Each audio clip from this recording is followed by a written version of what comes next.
doing? We're doing great. My name is John Dyer. How many ever had one of my classes before? Because I also teach CE, John Dyer School of Real Estate. This is a condensed version of my BINSR class. But nonetheless, I will live up to my reputation. I am physically incapable of being politically correct. If I could be, I wouldn't be, because I believe it's evil. And the biggest threat to our society is taking anyone who holds public office. I believe being offended is morally worse than being offensive, because all morality is about choice. And I can offend you without choosing to. You cannot be offended without choosing to be offended. Get over yourself is my motto for this week. Sorry, an argument with a snowflake is pretty funny. I quoted, I judge people by the content of their character, not the color of the skin, and they said that was a racist comment.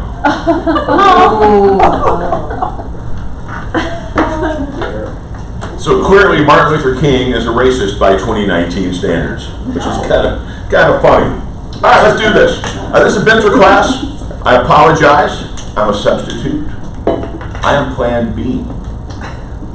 They had someone clearly superior to me, and he failed, so I have to show up and do this. The good news is, I've only taught about 400 BINSR classes, so I'm pretty sure I can make a short version of my class. The BINSR. Let's talk about the BINSR philosophically first, because I would say one of the dumbest things I've ever said in my career was about the BINSR. And I was around, I helped, put it together and gave it, fed information and requested things beyond it, and, back when it was originally originated. And we finally created the forum. I said, thank God. Finally, a forum not even a realtor can screw up. That's the dumbest thing I've ever said, because probably 50 to 60% of the problems I deal with are built around what? The BINSR. Because nobody seems to understand the thing. Nobody understands its purpose. So I want to benchmark my position on the BINSR, and this is my position based on the fact I was one of the people that created it. I know what its original purpose was. One of its original purpose was to clearly define warranted items, but we took those out of the contract because agents were lame and incompetent and didn't bother to tell their sellers that they were agreeing to fix stuff the day they signed the contract, so they were trying to debate warranted items when the BINSR got delivered, and it wasn't a discussion of BINSR, it was a decision made, they signed the contract. But because agents couldn't get that down and didn't have the guts to tell their sellers, we're having all sorts of arguments, we got rid of warranted items. Here's the purpose of the BINSR. For the buyer to request repairs that if the seller doesn't do them, they're going to cancel. Period. And the BINSR itself structure is proof of that. If the seller says no, what are the buyer's options? Take it or leave it. Walk away. There is no, oh yeah, by the way, wish I'ds, and so this whole thing of the wish list has gotten out of control. I saw a beautiful picture, which, by the way, will be a slide in this class, my CE class. I will be adding it. I got Steve Valentine's permission, and it's Steve Valentine with a basically 30-foot roll of paper rolled out from his lap, reading. He goes, "My BINSR for today." It's kind of absurd. I've seen a BINSR with 6 pages of attachments. I've seen a BINSR with 85 items listed. I've seen a BINSR that basically said, hey, Mr. and Mrs. Seller, do us a favor, tear down the house and rebuild it, and rebuild it to modern code. I mean, people, they've gotten off the rails, and you cannot blame buyers for that. If a buyer does something stupid, it's because they don't know what they don't know, and an agent didn't do a good job of educating them. I believe we have a fiduciary duty to teach our clients stuff. And I believe that one of the greatest risks we deal with in risk management is the danger that comes with our clients don't know what they don't know. They can literally walk off a cliff and not know there's a cliff there because they don't understand the legal consequences. They also have, and I teach a project management class where we manage the 3 E's. And if you're a buyer's agent, you're a project manager. You may not think about that, but you're the air traffic controller. You're the one telling everybody where to go. And my 3 E's of project management are: we manage events, and obviously the BINSR is tied to clocks. There are as many as 5 clocks directly tied to the BINSR, depending on how you structure it, typically 3. Events, expenses, obviously we're responsible to manage the money, and the third one is expectations. Which one of those is the more difficult? Expectations. Oh God, yes. You know what? The amount of unrealistic expectations that buyers and sellers has is, to me, job security. Because that's always going to create problems, and my job is to solve problems. I don't blame buyers for that, because they don't know what they're supposed to expect. And there are buyers who get it. I've talked to a buyer who, I know this agent, and I think they literally were not paying attention to the agent, because they had believed that their agent told them that they could have expectations that were not just unrealistic, were just plain dumb. It made no sense. And I think they misinterpreted what the agent was saying.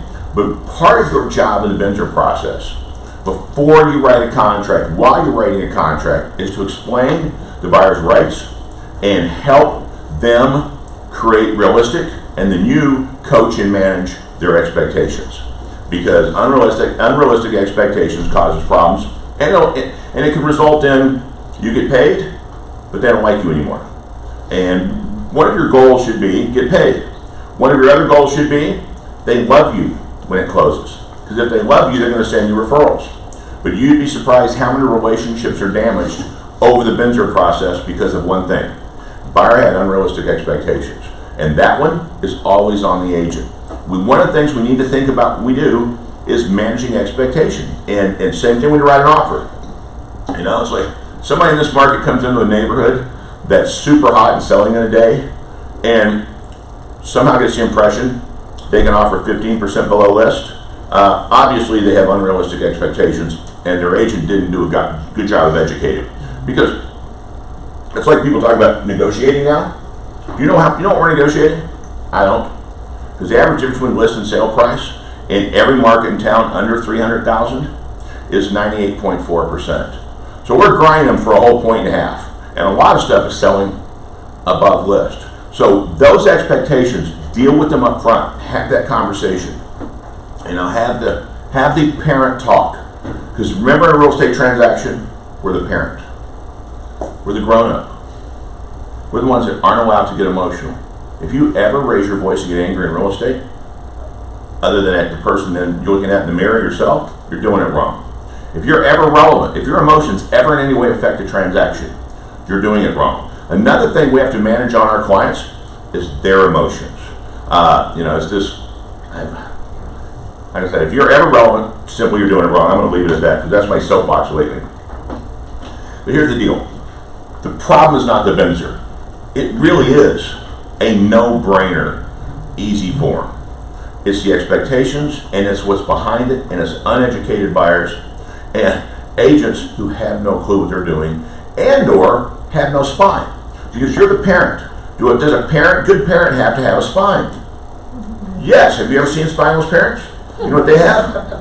Horrible children. Right? I mean, it's a fact of life. End of deal, we're the parent. We have to walk them through. We have to hold our clients accountable. We're accountable to them, but we need to hold them accountable for potential future consequences of their decisions and actions. When does that apply more than anywhere else in transaction? Inspection, BINSR, and inspection item, but primarily the BINSR and what they ask for. Section 6J is a monster. Section 6J for me is job security. There's certain parts of contract we should know. There's certain parts of contract we can't not know. And the can't not know list would be Section 2J, 2K, 4A, 5A, BC, and 6J. We're going to talk about a few of those because this is where you set the stage for what goes on to BINSR, and you find your grounds to educate and show your buyer what the rules are. And so the real problem is we don't understand Section 5 and 6 of the contract. Section 5, I'm sorry, you need to have it pretty much memorized. The reason I mentioned those areas of the contract, the 2J, 2K, you know why I bring those up? Why you can't not know them? Guess what accounts for 95% of the hassles I deal with? Those sections of the contract. And the big dogs are Section 5A and Section 6J. What is Section 5A? What the seller delivering the as is. 6J is the inspection. And this is the point we get rid of warranted items because we're lame. You know why we have a cure notice? Because we were lame and wouldn't have the guts to tell our clients that you could potentially be in breach. So we created a semi-breach followed by an actual breach, which is like the dumbest thing we ever did. A contract, black and white. You should not have black and white. But we're going to give you time Again, because we didn't do a good job. But let's understand seller warranties. Are we getting the Pardon? slideshow? Are we getting the slideshow or no? You want it, I'll send it to you. Okay. I have a PDF. Good. No. But not automatically. The part you're going to see now is not just a slide. This is not a slideshow. This is actual contract. Okay. So you can go to section 5A and read this. Seller warranties. Okay. First of all, you know what seller warranties? Nothing. There are no warranties. It is as is. All transactions are as is. It creates a problem. We have to deal with what the meaning of as is. You would think those two words would be really difficult to misinterpret. But I have at least 2 or 3 phone calls a week with people that didn't understand as is really meant as is. And I'm going to say this because it just amuses me. It happened again yesterday. I review a lot of documents.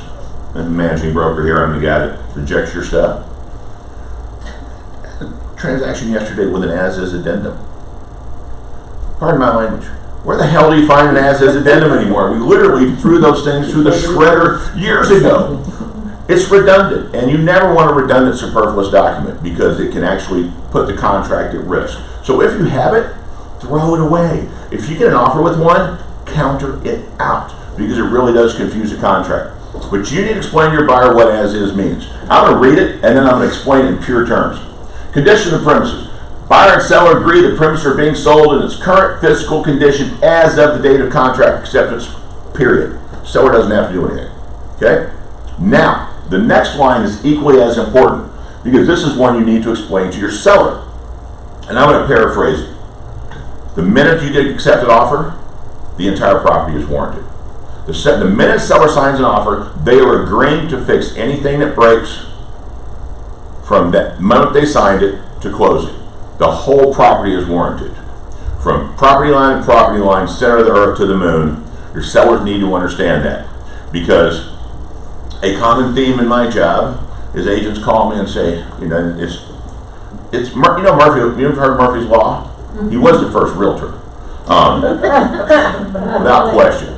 And they call me, it's always the same. I believe there's 2 kinds of gremlins in houses that have to do with this. I believe there's a gremlin in the air conditioner, and when you put for sale sign up, that sucker goes to work and destroys the AC. The other gremlin is in the water heater. The water heater is a smart gremlin. It waits till it hears words like escrow, walkthrough, and then the bottom falls out. I use that as actually an example for my sellers. If the bottom falls out of your water heater, you have to replace it or fix it. It's not an option. It's not a discussion made when it breaks. It's a decision you're making right now. And I found that a very good way to communicate those points. It's not a discussion had in the future. It's a decision made now. So if they bring it up in the future, say, no, we're not discussing that now. You decided when you wrote the deal, accepted the deal.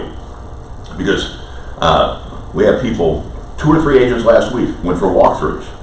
And things broke after the inspection period. And the seller didn't want to fix them. The seller claimed, and their agent gave the seller the impression that because they didn't find it in inspection, they didn't have to fix it. That says differently. So, big part of this is having the talk, having the parent talk with your clients, so they're never surprised, because surprised clients are unhappy clients. And I don't blame them. A real estate transaction is a very stressful thing for a client, especially a buyer. The minute they hear we had contract accepted, what is the status of that house in their heart and their mind? Anything goes wrong, takes away their house. And anything goes, here's John Dyer's hardcore rules of real estate. Here's number 1. Anything goes wrong in a real estate transaction you're involved in is your fault. Anything goes on in a real estate transaction I'm involved with is my fault. And therefore, hardcore truth number 2, problem solving is a skill for losers. You need to be potentially paranoid, proactive, prepared, problem preventers. That's always thinking about what can go wrong. One of the things you can also need to do is explain to your clients what might go wrong, what may be difficult. What's one area that's often a hassle, and it's going to continue to be? The BINSR, okay? I mean, if I do a deal with Nadia here, and she's cursed, she got unlucky. She took a listing with a guy by the name of Dr. Jekyll. Unfortunately, as soon as he signed the contract, he turned into Mr. Hyde. the seller from hell. If her seller in any way affects my buyer, that's on me. Because you need to be a titanium umbrella protecting your buyer from all outcomes, and you also need to be the coach and the teacher. There's another reason why you want to educate your buyers, and this is something that I will absolutely swear that I believe. It always enhances your relationship with them. People like to learn. In a real estate transaction, you realize what a big, monstrous bunch of stuff this is to the typical buyer? They have no idea what they're walking into, especially a first-time or unsophisticated buyer. You get to be the teacher. And you know what's cool about teaching people? If you educate them, you might just not get the love at closing, you may actually get their respect. And that should be one of your goals, is to educate them and get their respect. There's one downside to educating your client about real estate. I've done it many times. They get so smart, they run down to school, get a damn real estate license, and I lose a client because I did too good of a job of teaching them how this business works, and they decide they like it and want to go there. I have hired more of my previous clients than you can possibly imagine. But if you don't hire them, because I like referral base. I love the thing. Which would you rather do, dial or answer for business? Answer. You want to answer. There's not. It's my significant other. It's so cool. Drive down the road routinely. She has good referral base. She answers the phone, gets quiet for a few minutes, goes, "Sure, I'll list your house." No, she didn't ask. They ask her. "Sure, I'll sell you a house." And she has people that are at the next level. There's referral base and there's advocates. And you want to use your process. And this is why I make this a big deal in the BINSR, because this is when they lose faith in you. This is one of the places you can go from hero to zero in one bad phone call. But if they're an advocate for you and they respect you, like a referral base, I would say, "Hey, Joe, Nadia's, she's fantastic. You should buy a house from her. She really should. She did great by me. I adore her." Okay. If I'm an advocate and I respect her, it's going to be, "Hey, Joe, if you don't buy a house from Nadia, I'm going to kick you in the shin." They literally, they will threaten. That's the level you want to work towards. And how you do that is knowing where the problems start, knowing where relationships get damaged, communication and expectations. You'd be amazed how many people lose the love of their client during the BINSR process. Also, property has to be delivered in substantially the same condition, not exactly the same condition. There's a reason for that. It's hilarious. Because someone in California bought a house where the grass was 3 inches, and the seller mowed it, and they canceled the transaction because they couldn't deliver it with the same grass, and they got away with it. So lawyers like little words like substantially, so people can't be that stupid. Also, all debris and personal property be removed from the premises. Excuse me. And the work will be done per Section 6A, which we're going to talk about. I don't know where it came from. Now, I just finished my 40th year in the business. I'm old. I've been doing this a long time. I did my first contract on a slate with a chisel, and my buyers with a Flintstone. I mean, I go way back. The only deal, I was always old enough. You know what the original real estate transaction was? This kind of slithering little agent sold this young couple a garden. It came with some cool fruit, though. Satan was the first realtor. I just said that out loud. I don't know where this thing came from. And I saw it on a forum the other day. People acting like it's a thing. You know what doesn't exist as a concept? Broom swept. Where'd that come from? I've been doing this a long time. All of a sudden, 3 years ago, people started going broom swept. Can someone tell me what that means? I don't even know what it means. I know what clean means, right? I know what professionally clean means. But if you want them to do more than remove debris, if you want the house clean, you have to put it in the purchase contract. And I do it on every deal if the house is pristine. I put seller to have the house professionally cleaned upon vacancy. Simple as that. And hopefully prior walkthrough. Because that's there again, you're preempting buyers' expectations that they're going to walk into a clean house. And get ready, because you'll come across situations when it can be crazy. The dog poo house. We had the dog poo house recently. I don't know how people live in houses with dog poo. I've seen many of them. I used to have a friend. He would leave dog poo on the floor for 3 days, and that wouldn't go to his house. It was gross. But this was a dog house. They had a room they kept the dogs in. And when it came to closing, they cleaned up the poop because it's clearly debris. They didn't clean the carpet, and the carpet was nasty because of dog poo and dog pee. They demanded, they said they have every right to have that carpet cleaned. Nope, they didn't put it in the BINSR. They didn't put it in the contract. And by the way, cleaning is not a repair, so it doesn't belong in the BINSR. But if you want it clean, at least try putting it in the BINSR. And refer to it as a repair because you're overcoming a deficiency. I don't know about you guys, a room that smells like dog pee in my world qualifies as a deficiency. But they want to cancel. No, they were almost ready to walk away and lose earnest money because they wanted these people to not just to clean, but to recarpet the room, which I don't blame them. Unfortunately, they didn't have that right. Who did they hate for that? Unrealistic expectations resulted in, I guarantee you, and this is a great agent. This is a good agent. I guarantee you, this agent will not be getting any referrals from the people shall forever be known as the dog poop house people. Okay, so I make a big deal out of it because I'm all about problem avoidance. If you let a problem happen, you've already lost. You also have a fiduciary duty to do perfect paperwork. Perfect. Not just okay. And the one form you want to get right every time is the BINSR. Because you talk about unrealistic expectations and complete miscommunications and misunderstanding, that's what's killing the BINSR. What's it really mean?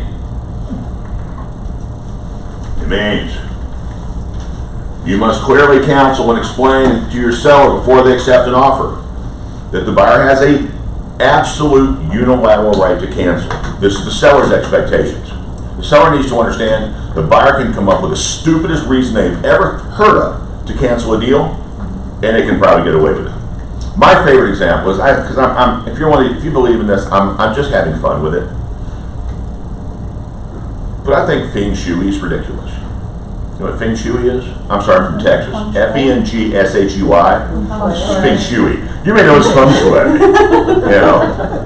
Now people believe that, and as someone finds a house has bad feng shui, they can cancel because of it. Had a seller blow a gasket because the seller had never heard of feng shui.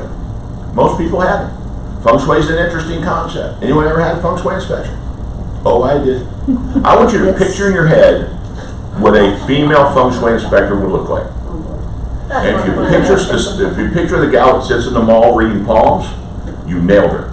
I mean, literally, she walks. This lady walked out. By the way, we became very good friends, and she's not with us anymore. But she walked in the house and went, like she was feeling that. It was creepy, funny, but she turned out to get a real estate license and went to work for me. And I had an in-house feng shui person. Make sure the buyer understands. I mean, the seller understands. The contract is not worth the paper it's written on, at least for the first 10 days.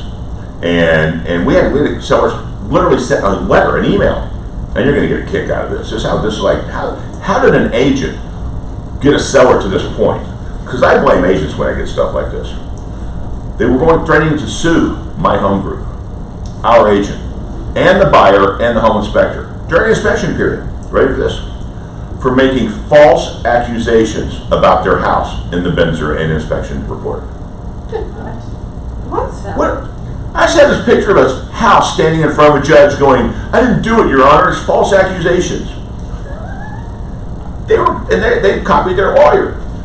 Then the other broker talked to him and said, "Yeah, you don't understand. It doesn't have to be true. A buyer just has to believe it, right? So if the buyer believes that door is a piece of crap, then they can cancel because that door is a piece of crap. Look at that door. Has it got any problems? Don't have a piece of crap to you? Go ahead and jump? No. But if they want to say it is, and they can cancel because of it. And that's where sellers get upset. Are you talking about me? Yes, of course. All the I time. didn't say piece of crap. Are you doing the little John Dyer in your shoulder? No, I was actually referring to that door as a piece of crap. I just happened to be pointing at you, which is really why I said it that way. Hello, goodbye, Johnny Walker. Thanks for interrupting my class yet again. He usually walks right up and talks to my class, right in the little CD cards. It's hilarious. He tells me you're going to walk out of here with a little John down your shoulder saying, "Read the contract, read the contract, read the contract." But make sure you explain it to the seller so they don't have unrealistic expectations, and they know the buyer can cancel over stupid stuff. Do buyers cancel over stupid stuff? Yes. All day long. You know why they cancel over stupid stuff? Because they changed their mind and needed to find something to get them out, and they went with something stupid. So,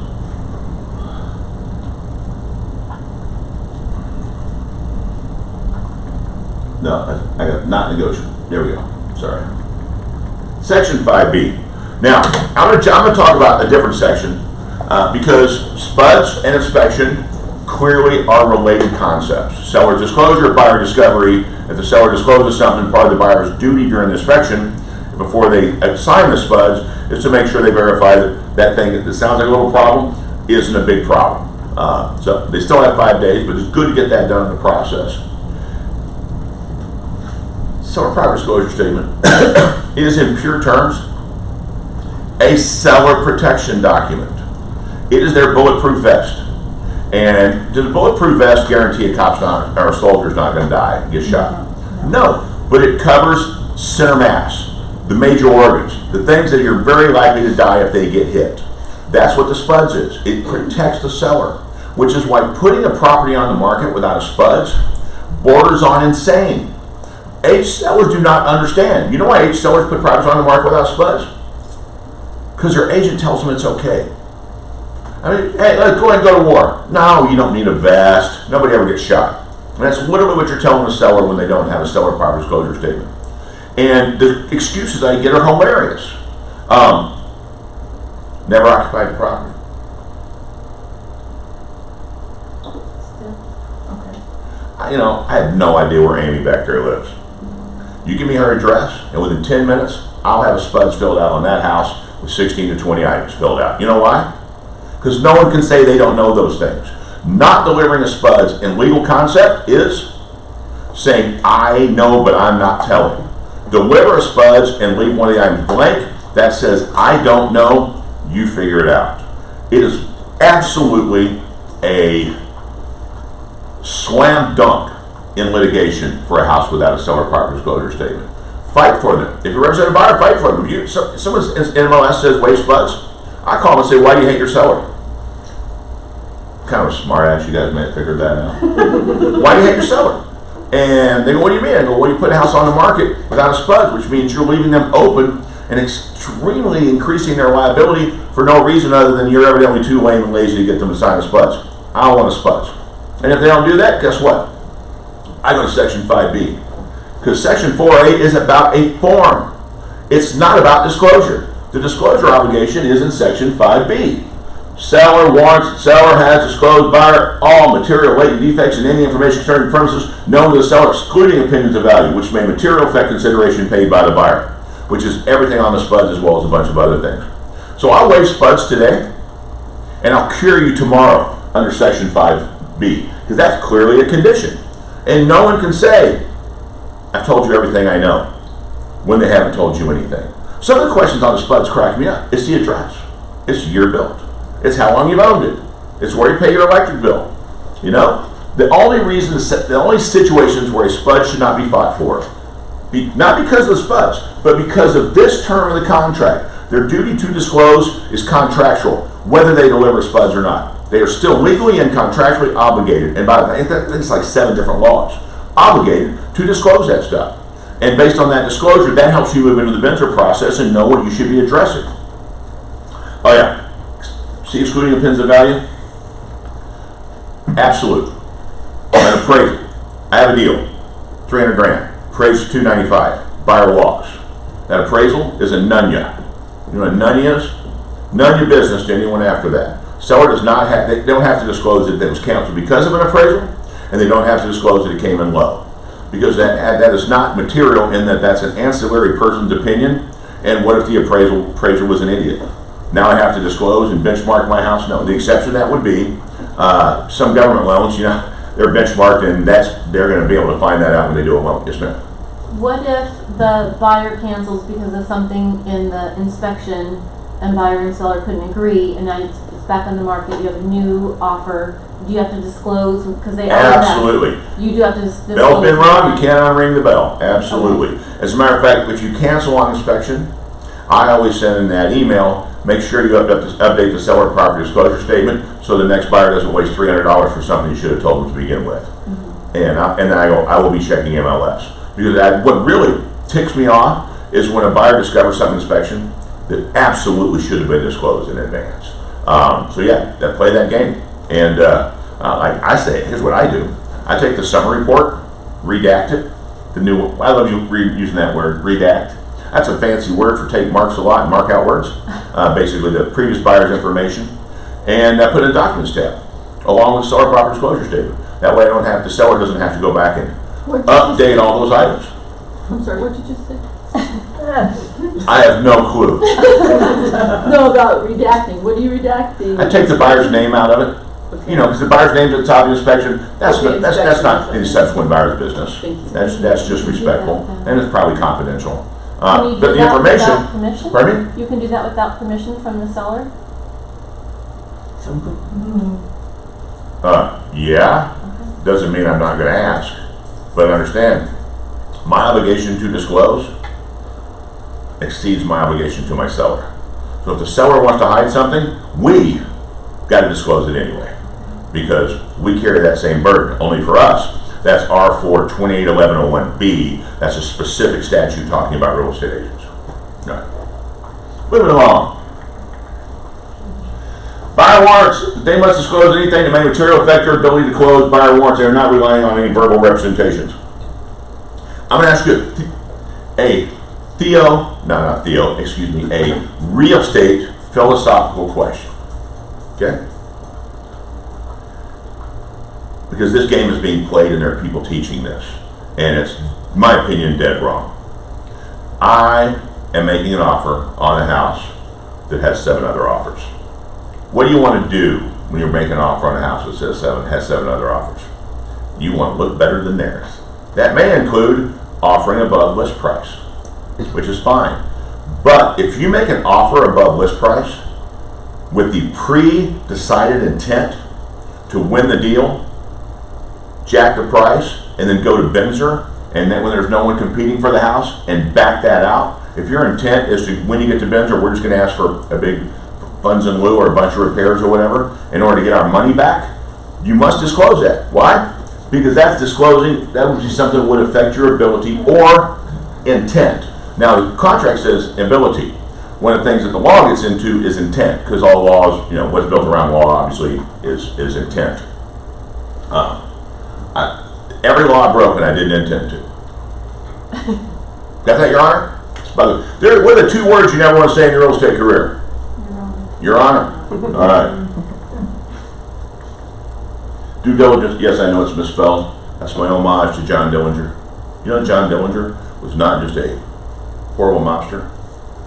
He was an absolute genius, like freakishly smart. Smart bad guys. They're all in San Jose now.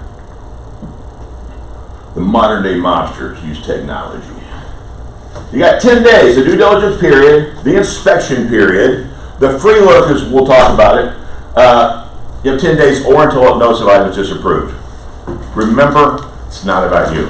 I taught a BINSR class last week for CE, and one of the agents was in the room, and she actually threw herself under the bus because she had a big hassle that happened because she was in a hurry, and she rushed her clients to get the BINSR in, get the inspection done, get the BINSR in, and get it all done within the first 2 days. 9 days. Rarely is there a situation you'd want to deliver a BINSR before day 9. You want your buyer to have plenty of time to check out everything, because it's not just what's on the spuds. It may be schools. It may be, it may be local, a private water company. There's a lot of things that they need time to check. And once they deliver notice of items disapproved, clock is stopped. And if the seller agrees to everything, they bought the house. So they get one bite at the apple. Also, just make sure that if they're asking for things that aren't on the BINSR, like for example, a termite treatment, whatever, and it comes with a termite report, make sure that you send them all together. So if they got 6 different ways they're asking for stuff, because the BINSR you don't have to use a BINSR, and that's not the only one, not necessarily the only one, but make sure you send them all at once. Had a young agent just sent over signed by the buyer request to have a termite treatment and warranty because the sellers told them they found termites. And the sellers already told them, we'll get it fixed, we'll give you a warranty. but they sent over a written request for that signed by the buyers on day one. They removed the contingency on inspection. Happy ending, though. The sellers were cool. They did BINSR. It was all good. But that one bite of the apple was used for something that they'd already agreed to in the form of termite treatment. The buyer has the right and the obligation to diligently pursue any information they deem material. And that's where we step in as the parent. Because they don't know what they don't know. Which also means they don't know what they should be afraid of. They don't know what they should be concerned about. They don't know where they should be researching and doing the due diligence. That's why we have the buyer advisory. And again, in this part of the process, you're the coach, you're the mentor, you're the educator, and you're the one who's going to have a really bad day if you don't do a good job coaching, mentoring, and educating. This word, just nod if you hate the word material. Do you know why I hate the word material? It's absolutely subjective. And you know, when you're dealing in a legal business, you like things black and white. You like objectivity. You don't want subjectivity, because that means in this room we got, I don't know, 12, 13, how many people? That's how many different lists of material we have. Problem material is, where is it? What's material to a buyer? It's in their head. And we don't read minds.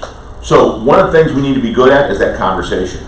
And someone called me a negative approach salesperson, and I am negative approach in this area. It's really easy to find out what a buyer wants. 4-bedroom, 3-bath, 85260, under $600,000, would like a pool, and I want 3,000 square feet. Okay? There's a list of those you're going to go show them. By the way, there may be one of those, because holy Moses inventory low. I'm always about, tell me what you don't want. And that's one of the best tools you can acquire before you show property. Because you know when you find out stuff they don't want, it's when you show them a house that has something that they don't want, and they see that as you wasting their time. So get that list of what's material, and say, is there anything? And I don't mean this literally. Find a way. Is there anything that maybe you're odd about, that you're concerned about that the average person isn't? I'll talk about stigmatized property law. Someone who's of a religion that doesn't want to live where someone died. For most people, that's not that big of a deal. It doesn't matter to me. But to them, I would want to know that up front. So what they don't want really matters. And how you dig up that hot button, that material list, is an important part of your understanding and managing expectations. Did I mention they don't know what they don't know? I usually say that about 45 times in a 3-hour class. You guys, you may only get it 20. Stigmatized property law, ARS 322156. I got to be honest, as an industry, every company, every agent, for the most part, are doing this completely wrong, in that people ask buyers, they survey buyers, do you know what percentage of buyers close a deal knowing that this law exists? That there are exceptions to the seller's legal obligation and contractual obligation to disclose certain items? Do you know how many buyers close knowing that? When they find one, I'll let you know. We are not telling our buyers, hey, yeah, by the way, somebody here before blew their brains out. Is that, you got a problem with that? Because buyers assume that if someone blew their brains out, the seller has to tell them that. Someone died there. They assume the seller has to tell them that. And there are people, for religious, spiritual reasons, don't want to live there.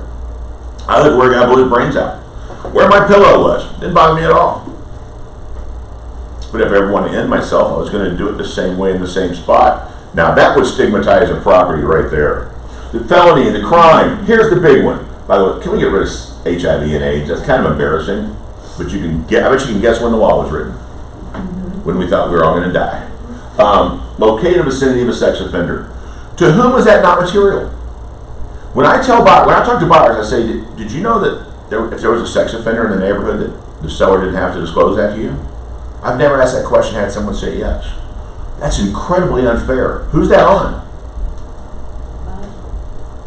So one thing you never want to happen in your life? Or that's on me. It's completely unfair to buyers. And by the way, I recommend everybody read case law. Lerner versus DMB is a case analysis you should read. Because Lerner and Rowe, you know, the earworm from hell's jingle. He bought a very expensive home and took on the stigmatized property law. He lost, but there wasn't just a non-disclosure issue. There may have been a little BS involved, and you don't have to disclose, but you can't lie, you can't BS, you can't shove it off. Basically, when someone says, is there a sex offender in the neighborhood and you're a listing agent, you know it, here's what you say. See ARS 322156. And then shut up.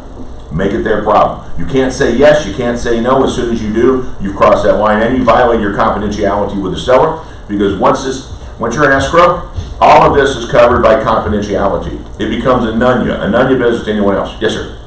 Well, so all that stuff that you have to tell your client.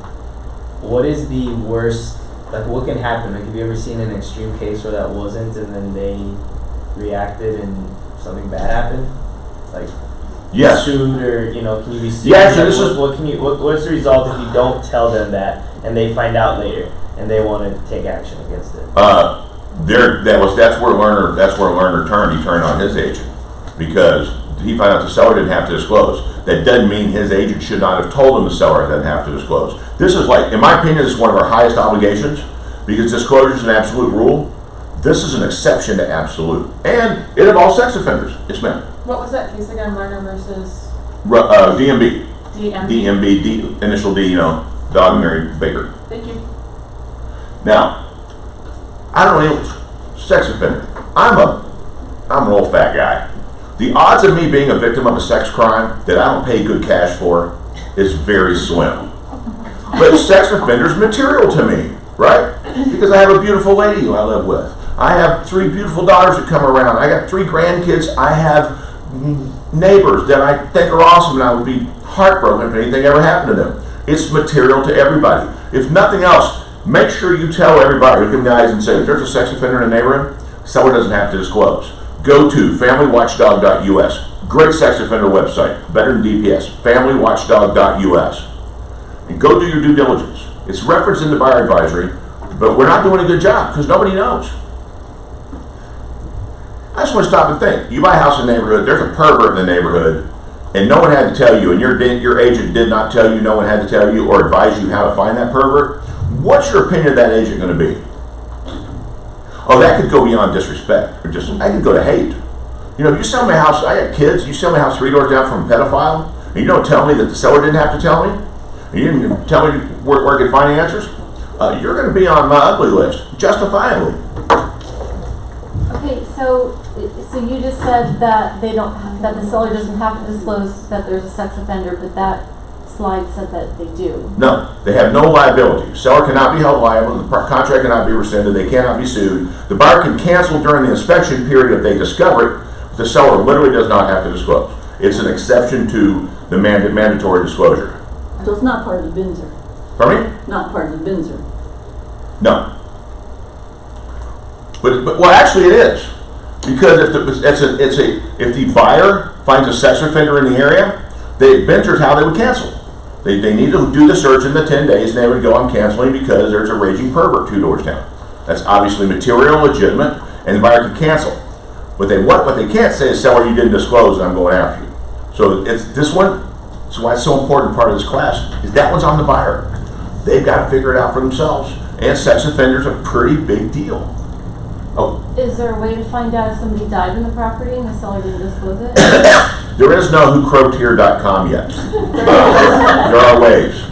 It takes a lot of research. There is a who died here. Let me look it up in my notes from class. We discussed this in one of my classes. It's a very limited list. It's very limited. It's older, but I'll look it up and I'll tell you at the end.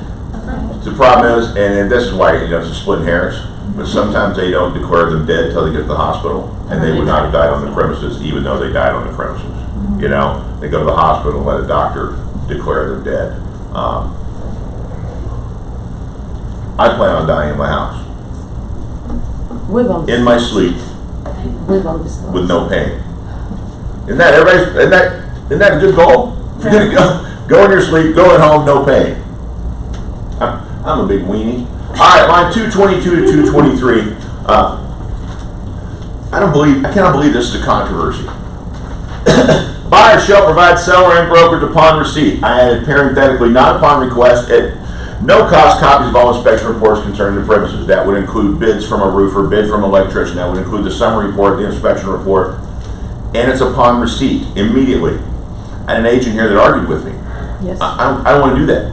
I want to send it with the BINSR. Like, but you're in breach of contract. Well, yeah, but I don't want to telegraph the BINSR. I may have not actually called them an idiot, but I spent 5 minutes making them understand how stupid that is. A, you're violating the contract. You're actually advising your buyer to potentially breach the contract, to be set up for cure. And if you send the seller the inspection and the listing agent the inspection, they probably are not going to be surprised with big ticket items that show up on the inspection report. I mean, on the BINSR. There's no downside. Also, it's not optional. Also, if the buyer cancels, because they check cancel premises rejected on the contract, what's the status of that contract? Dead. Dead as a doornail. They still have to deliver the inspection report. Per case law, yeah. So as soon as the buyer gets the inspection report from the inspector, they have to submit it to the seller's agent, even though the BINSR's not ready. Absolutely. Okay, I've always sent them at the same time, but. Here's what you really need to do. Because I'm lazy, and if I can make it someone else's problem, I'm going to make it someone else's problem. I give the listing agent's email address to the home inspector, and they send it to them and me at the same time. That way I don't ever have to worry about getting into them. There's literally no downside. And I'm complying with the contract, because I never would put my buyer in a position where I took an action to put them in breach without them knowing about it. If you get the inspection done on day 2, and you deliver the inspection report on day 8 with a BINSR, your buyer was in potential breach for 6 days. I did not know that. See? Okay, That's why we have this class. So another question, if I'm the listing agent and I don't have that inspection report yet, do I request it? I mean, I would rather not give it to my seller to have them worry about every little thing on the BINSR or on the inspection report. You don't have a choice. Get the BINSR. You have a choice. Contract says you gotta do it. Okay. Yeah. Okay. And if I represent a seller, I'm gonna say I want it now. And they go, well, I usually deliver it with the vendor. I'm gonna say, well, I'm gonna cure you. You're gonna have to go back to your buyer and say, and why am I getting a cure notice? Because I advise you to violate the terms of the contract. Wow, I think most people don't even know that. Question. You know why I make a decent living? Because the number of sentences that end with most people don't know that. Question. Why is the appraisal exception of this rule, for example? What's that? Appraisal. What about it? Appraisal is a Is separate this the contingency. agent? Appraisal has It's a nothing to do with separate- inspection. I know. It's section 2, and the appraisal contingency runs till the appraisal's in, even if that's the day before closing. So, the appraisal has nothing to do with inspection. This is true, but why isn't it disclosed to the seller or to the seller's agent once received? Why don't they have to give it to us? If they cancel the contract, No, the appraisal, why? because it doesn't belong to the buyer, It doesn't Does belong. belong to the it buyer. belongs to the lender. Oh, it belongs. Yeah. So as a listing agent, you can ask. but they don't. But have to they give it. decline. You ask me, Many I'm times gonna they say, decline. yeah, no. Do they? No, unless it comes in low. Then I'm gonna give you, page 1 that says price, valued at below sale price. How do you ask nicely? They won't give I don't know. Nadia? Very much, yes, of You answer that, because everybody in this room that knows me knows, I don't know how to ask nicely. It's not within my skill Most set. people don't get the appraisal now. This is the nicest way to tell them that they should give you, if they Oh, yeah. decline That to is work the with nice you. I did. I mean, There's several agents who have referred to me by the term steamroller, and I would argue with them, except for they're right. All right, the buyer advisor is your best friend, and big part of the inspection process, and before you do the BINSR, is making sure the buyer goes through the buyer advisory and checks that stuff. Some of the things in the buyer advisory create items that this buyer would want to cancel during the inspection period, because they're not standalone contingencies, like stuff about pest control. If they have a kid with this freakish GAD, general allergic disorder, anybody met one of those people with kids? They're allergic to everything. I had a client that carries 2 EpiPens, and they could not look at a house that there was ever a dog or a cat. They couldn't look at a house that ever had termite treatment, or she might die. Turned out, guess what? Guess how we got them in a house that fit all that description? brand new. No, custom built. custom built with basically guys wearing clean room suits when they built the house. And they had the house environmentally tested for 3 months before they moved in. Guess what these people were? Filthy rich. Most of us couldn't afford to pull that one off. Other discovery inspection items, issues really quick, because remember, all of these need to be addressed during that 10-day inspection period. Square footage. If it's concerned, measure it. Don't wait for appraisal. If the appraisal square comes in at price and the square footage is low, buyer can't walk.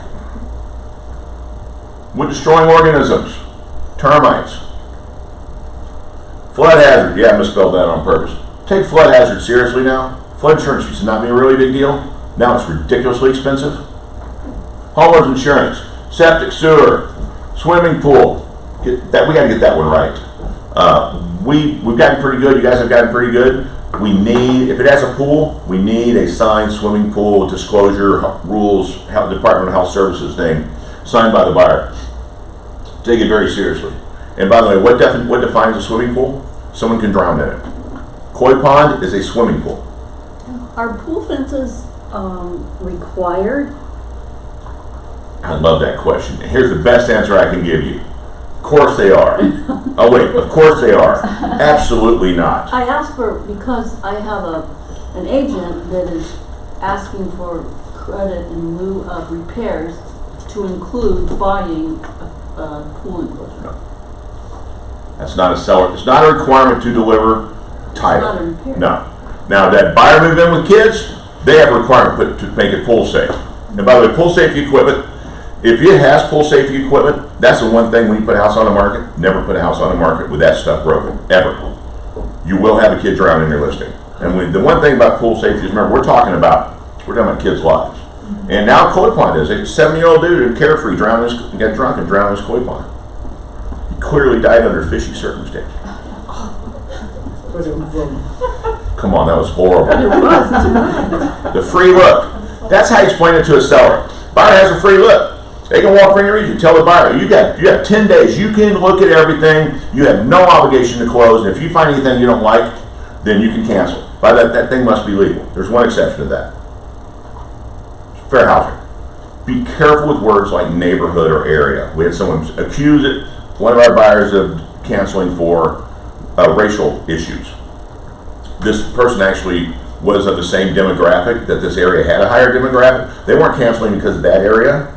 They were canceling because this was one of those neighborhoods with pretty nice houses, and you go over 2 streets and there's chickens and cows and stinky stuff and old garbage, the old 50s piece of junk mini ranches. That's why they were canceling. But the word area raised red flags. So it would be, adjacent neighborhood has low quality homes. Blame that neighborhood, not the one you're in. And what are grounds for cancellation? Anything they want. Seller cannot dispute it. Buyer's options are real simple. Accept the property. My favorite, by the way, if they say accept the property, the inspection contingency pulled, it's gone. So they need to understand when they sign accept, there is no, oh yeah, by the way, there is no I wish I'd, or, oh man, I forgot I really wanted this done. Once they sign and send that over, and that's why I like doing day 9, then their rights to cancel under inspection are gone. I say day 9, not day 10, because how many have lost a day lately? We had an agent got in a bad accident, and he had an inspection period run out. Everybody was very nice because he was in a bad accident, but it just happened to be the end of the inspection period. It happens. Happened for several agents of mine. Final walkthrough. Do what? Final walkthrough. If they accept the property, but after the final walkthrough, they see that everything, what the seller promised, or something went wrong. It wasn't like... If something went wrong after inspection, the seller has to fix it. If something was hidden and the buyer couldn't see on inspection, then they have an issue with the seller fixing it. Greatest example of that is if a seller takes a picture off a wall and leaves holes in a wall, seller has to fix that because that's not how that room was intended to look. Oh, they can cancel the contract for any reason, or they can request items disapproved. This is the most common one. This is getting more common. Why? Because we're in a seller's market, and buyers will put up with a lot after seeing 40 houses, writing 30 offers, and finally getting one accepted. They're a little less picky than they would be ordinarily. 10 days worth repeating. Okay. This applies to all contract timeframes. If the buyer doesn't act within the inspection period or any time frame, silence is deemed acceptance. So if I haven't heard from you in 10, 12 days, that's the same as your buyer checking premises accepted. Now, we as a brokerage are always going to encourage you still get something in writing, or at least have an email that says, by the way, the inspection period expired. I just want to make sure you understand your buyer has no right to cancel under inspection issues. So that email would go where the BINSR went, because that's a loose end we don't like. All right, if the seller doesn't respond, the opposite's true. So if you send me a BINSR and you ain't heard from me in 5 days, that's the same as me saying I'm not doing anything. And then the buyer has 5 days to either accept or cancel. Accept or cancel. They don't have 5 days to go, well, it's like the BINSR, you asked for 10 items. And the seller says, I'm not going to do any because the buyer was being ridiculous. And the seller goes, the buyer goes, well, I really only wanted 3. Are you going to go back and have a conversation with the listing agent and try and save it? Yes. But your buyer needs to understand they should have never put those other 7 items on because their options are limited to 2. Seller's options. Agree to all. My favorite. Contingencies removed. Your buyer gets what they want. Agree to some. Fairly typical. And refuse all, kiss off, I ain't doing nothing. And we get a lot of those in this day and time simply because of market forces. Sellers, you know why sellers don't want to do repairs? Because they know they don't have to. Because there's 9 more buyers just waiting for this one to die and step up. Not the buyer dying, the transaction. All right. Timing for corrections of items. Per section 6J, when do items have to be prepared? 3 days prior to close of escrow. Am I the only one that has a problem with that? Yes. There's not enough time. What else is going on in the 3 days prior to closing? Well, you got you get the walkthrough. You got you have the loan doc signing. You have all that going on, and I've had a lot of situations where the seller hired a bad vendor. House is vacant. Seller's in Minneapolis. Seller has no idea that the work's not been done right. All they know is they wrote a check to someone who screwed up. If that's like an air conditioning issue and it's Friday and you're closing on Monday, Tuesday, you're not going to be able to accomplish it. In the contract, it has 3 days, or I recommend you jack that up to 7. I think that's in everyone's best interest. I don't know why seller would ever have a problem with that, because they're going to have to do it. They might as well do it when they have time. If something goes wrong, they have time to remedy it and not potentially lose a buyer. And obviously, the walkthrough has built-in cure it every time. Can you put that on the BINSR to have all items within 7 days of closing? No, that's in the contract. That's actually a line in the contract. Where it says 3 or, you write in 7, and that makes it not 3 anymore. That makes it 7. Okay, Yeah. perfect. Buyer's options after seller response. I'm going to put this in lay terms. Take it or leave it.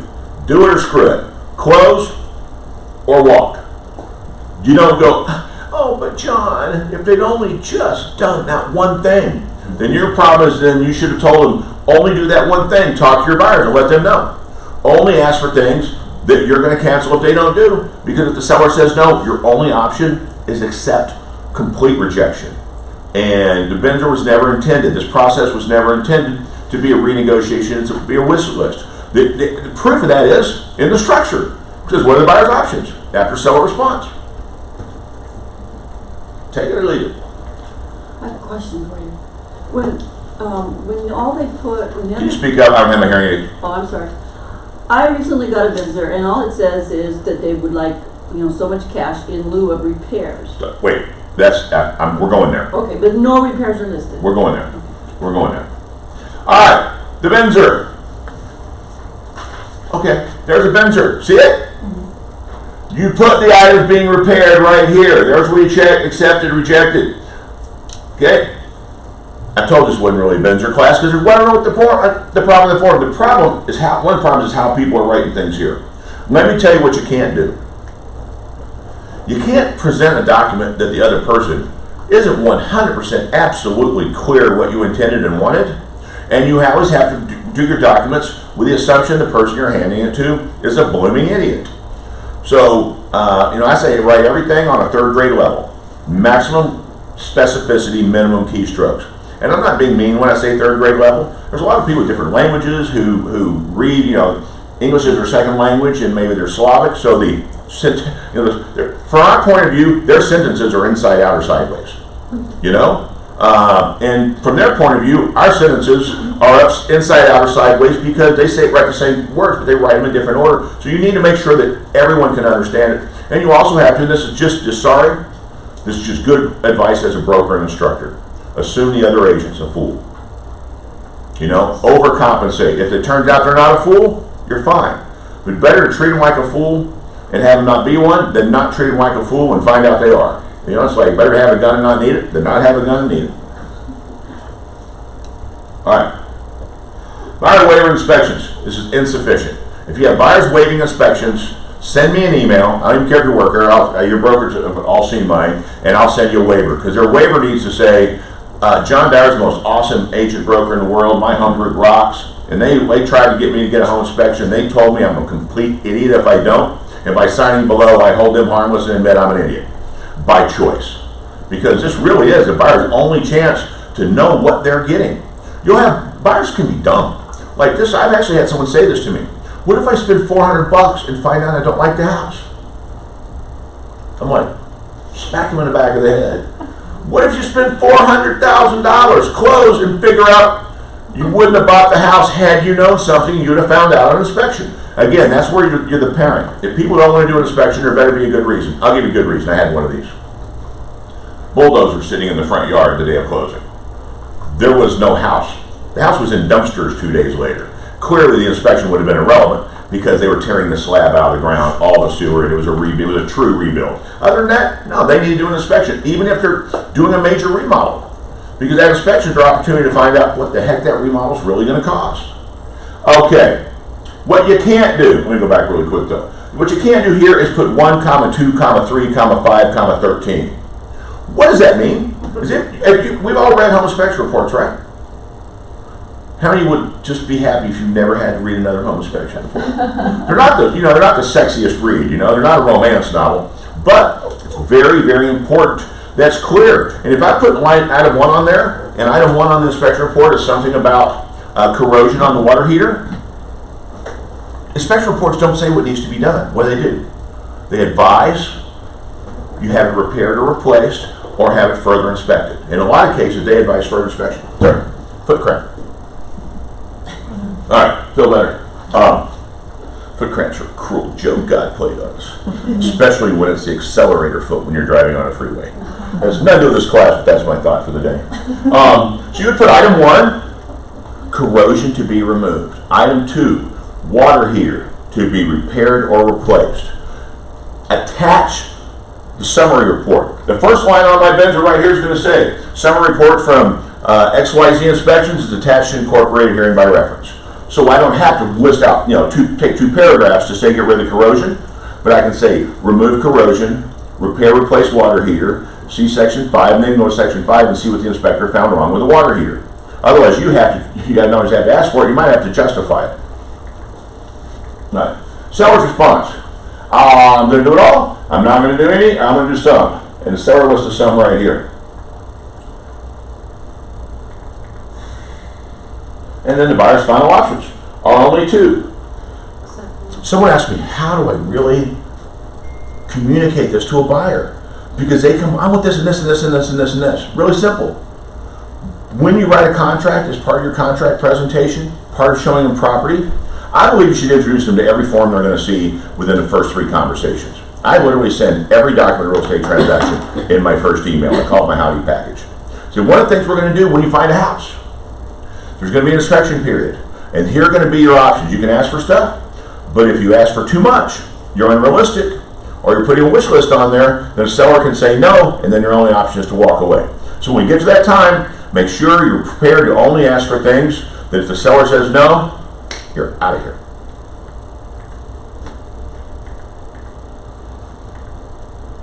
Make sure your buyer reads and understands the inspection report. Which means, I already said this, who else has to read and understand the inspection report? I'm sorry, I don't mean to be negative, but I'd rather go to the dentist than read an inspection report. It's just not fun. And it's also incredibly burdensome, because what if we misunderstand or miss something? And our buyer misunderstands or misses something? You know when we find out about that? Oh, about 3 weeks after closing, when they call screaming at you. and you don't get referrals. Don't think for your buyer. Listen and advise. Twist the letters around and listen. What word does it say? Silent. Learn to shut up and listen. This is not a skill of mine, which is really funny when you think about what I do for a living. I have to compensate for my bad listening, because if I don't, you guys ask me a legal question and I don't hear it right and I'm not listening, that could go bad for all of us if I give bad advice. But listen to your clients and advise accordingly.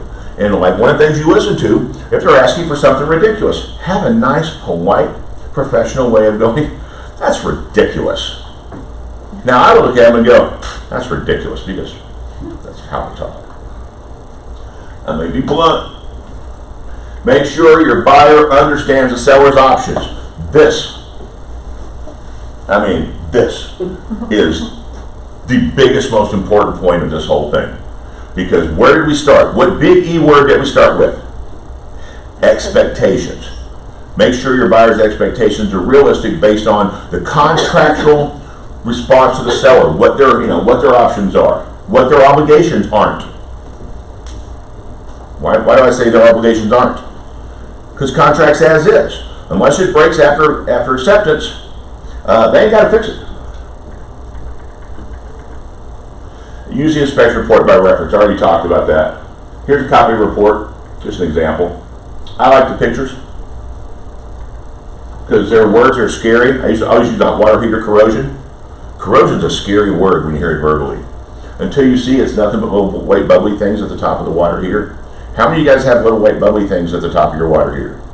Everyone has one more than a year, because a lot of it comes from condensation. It's not a leak, it's just sweat, because we live in the desert. We have this thing called the monsoon season. The first time home buyers, when the inspector's going through over with this, you can just see in their eyes, money, money, money, I don't have money, I don't have money, because they're thinking, oh my gosh, I've only seen this house like maybe 1 or 2 other times, and now they're pointing out every single thing that potentially could go wrong or needs to be fixed, and they're just getting super overwhelmed with everything that they're pointing out. But then when you get the report, it says, is there anything in here that has to be fixed? Nope. And they're like, wait, what? Well, obviously we don't choose a home inspector because one of the people, the home inspector's job is to protect the client from us. But we need to make sure home inspectors are on the ball and they're good. And you want to never have a home inspector. Here's what I want a home inspector. I want to be OCD. I want them to be an auditor. I want them to audit the house, but I also want them to have a good bedside manner. Nothing worse than a home inspector that makes every house sound like it's falling down. And I've known one of those. And eventually, actually, he worked for a friend of mine. Eventually he got fired because he was known as the deal assassin. Their job is to find stuff, not to go say, you shouldn't buy this house. I've heard a home inspector say, I wouldn't buy this house if my life depended on it. I had a talk with that inspector. Actually, I swung, he fell. It's one of those conversations, I mean, who does that? All right, workmanlike. What's that mean? I don't know either. It's a subjective term. I'll go to your house and repair your air conditioner and John Dyer workmanlike. You're probably not going to be happy with the results because I know about air conditioners? You change the temperature with that little white thing over there, okay? Everybody wants to talk about licensed contractors. You cannot ask for a licensed contractor in a BINSR and they have to use a licensed contractor. The BINSR is for one thing, what's to be done. Not who does it, not how they do it, not even when they do it, okay? That's defined in the contract. How they do it is workmanlike. Nowhere does it say licensed contractor. If you want a licensed contractor, this goes in every contract I write. Any event repairs are required for it. Roof, plumbing, electrical, pool, or HVAC. Those repairs will be done by a licensed contractor of that trade. Nobody counters that out. But if you go on a BINSR, you say, I want to be done by a licensed contractor, and the seller doesn't respond, saying, I will do the repairs using licensed contractors, the seller does not have to use a licensed contractor. Those words mean nothing on a BINSR. If you're doing that, stop it. And we had some people raise, holy hell, because our agent knew that. They had a handyman do it. It was under $1,000. Remember, it's over $1,000. You have registrar contractors at Department of Real Estate, going after the rules of the $1,000 has to be a contractor thing. You need to go study and learn that. I got time to teach you. But it was under $1,000. And then people were freaking out. You can't do that. Turns out, they were exactly right. They didn't have to do that. And then they called me and said, John, I'm really afraid I screwed up. I was in your class and this is what you taught me. Is this still right? Yeah. Know the meaning of the words. What as is. It's my best Bill Clinton. All right, in lieu of repairs. Timing this out perfect. There's your question. First of all, buyer has to give the seller an option of doing the repairs or in lieu. You have to list repairs. You simply can't, per your, what you said, you can't simply put in lieu repairs, buyer wants $1,000. You would have to put, and this does one time I recommend packing a BINSR. So if my buyer wants $1,000, I'm going to ask for $2,000 worth of repairs. What's that going to do with the seller? You're going to say, I got to do all that nonsense? Or I can throw $1,000 at these people? Let's throw the $1,000. But you have to make it in order. And if the seller says, I don't want to give you that $1,000, but I'm going to do all those repairs, who just won? The buyer. The buyer got a lot more repairs than they really wanted, and repairs of a value beyond the $1,000 they were getting. Question. If the seller, hold on one second. If the seller wants to offer funds in lieu, all they have to say is their response will say, in lieu of repairs, we will give you the $1,000. Yes, ma'am. So the agent sent that in lieu of repairs, and so I sent email, please indicate or specify the repairs, and he says page 36 and 37. No, it has to be on the BINSR. Right. Yeah. He's wrong. Thank you. And when you get across someone like that, just tell them to call their broker. Unfortunately, I had a conversation with someone that ended up talking to their broker, and their broker disagreed with that until he called the legal hotline. Read the Q&A on the legal hotline. Yes, ma'am. Yeah, I don't think you can negotiate credits on the BINSR. Wait. You can't. You can X on the BINSR. We're going beyond asking. Now we're going to go to how you apply it, because the BINSR can't change the contract. So if you're requesting funds in lieu of repairs, that's just where you're figuring out the number. That change, if it has to do with numbers, must be on a contract or an addendum. And here's how you do it. You guys are asking really good setup questions, by the way. They're plants. I'm paying them. That's the right question at the right time. Uh-oh. Oh, there we go. On the BINSR, you list the items. You state in lieu of repairs. Sorry. I got bad allergies. Like miserable this week. Because I was up in the North Country and it's gorgeous. Which means it's worse for allergies. Alright, you state in lieu of repairs. You reference the addendum. So, I would like items, I'm going to use the list. I like items 1 through 6, 7, and 9 done. Or, buyer will accept $500 in lieu of repairs. Per the attached addendum. Signing the addendum by all parties will constitute completion of the inspection BINSR process and removal of the inspection contingency. And then on the addendum, here's what you do. You check the box stating what you do repairs. Hello? There it is. Great. I'm a man with a remote in my hand. I'm out of control. You should be a pro. I'm not sexist, but I do believe there's a difference between men and women. A woman could sit through and watch 3 commercials. A man could not change a channel less than 13 times during 3 commercials. All right, on the addendum, if it's cash, change the price. I'm always so amused when I get a concession clause in a cash deal. So I'm going to give her $100,000 cash, and she's going to give me $1,000 back in lieu of repairs. Why don't I just give her $99,000? I'm just saying. But if there's a loan, you need to write a concession clause.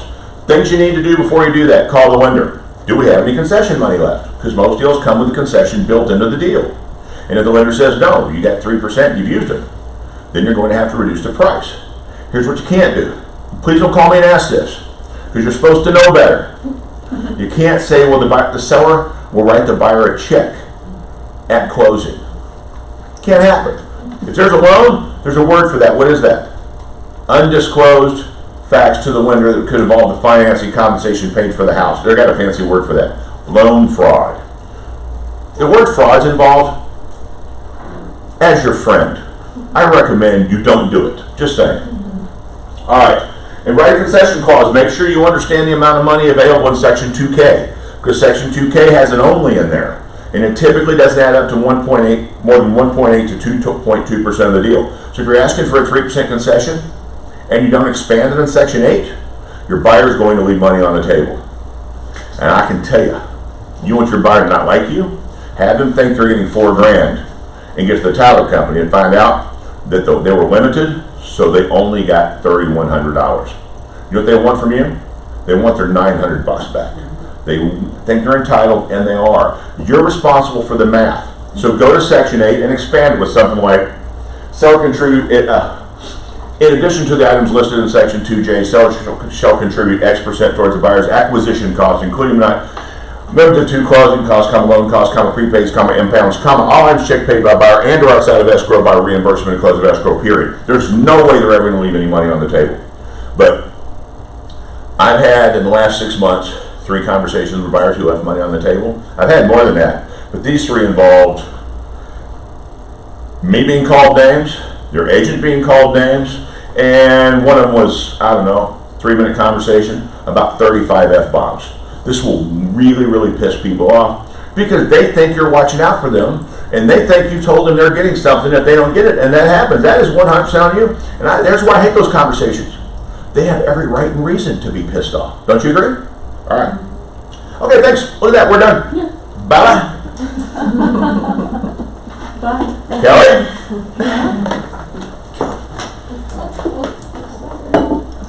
Thank you. You jump up more, step back. Can I ask you a question? Maybe. For the spuds, what about like the open door offer pads, these kind of homes where they will not put a spuds? Can we cure them? Not if you waive it in their addendum. Okay. In their case, it's waived in an addendum. So, no. Yeah, okay, that's what I thought. Yeah, they're an exception to the rule. If you don't believe me, just ask them. Yeah.